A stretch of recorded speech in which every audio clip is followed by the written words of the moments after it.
चला मंडळी, आज तुम्हाला मी आमच्या डोंगराच्या पायथ्याशी असलेल्या जागेवर लावलेलं एक ड्रॅगन फ्रूटचं झाड दाखवते आहे। बघा, याला फुलं आलेली आहेत। खूप जास्त प्रमाणात आली यावेळेस।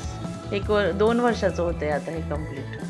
हे जे लावलेलं आहे ना आम्ही रोप, आणि असं सहज लावलं, पण याला इतकी छान फुलं आली।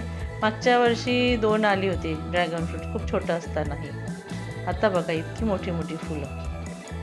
तर ड्रॅगन फ्रूटच्या फुलांना पिटाया असेही म्हणतात। ही फुले अतिशय मोठी, आकर्षक आणि प्रामुख्याने पांढऱ्या रंगाची असतात। फुलांचे मुख्य वैशिष्ट्य म्हणजे ती फक्त रात्रीच्या वेळेसच उमलतात। रात्री उमलल्यामुळे त्यांना क्वीन ऑफ द नाईट किंवा मून फ्लावर असेही म्हटले जाते। फुलाचा आकार खूपच मोठा असतो। आता आपल्या महाराष्ट्रामध्येही ड्रॅगन फ्रूटची लागवड केली जाते। बरेचसे शेतकरी याला आता लावत आहेत शेतीमध्ये, आणि त्याचा फूल उमलल्यावर सुमारे 30 ते 45 दिवसात फुलाच्या तळ्याशी फळ तयार होते आणि पिकल्यावर अगदी गडद लाल असे दिसते। आमचं मागे खूपच गोड फळं निघाली या झाडाची। ही बघा आमची बाग।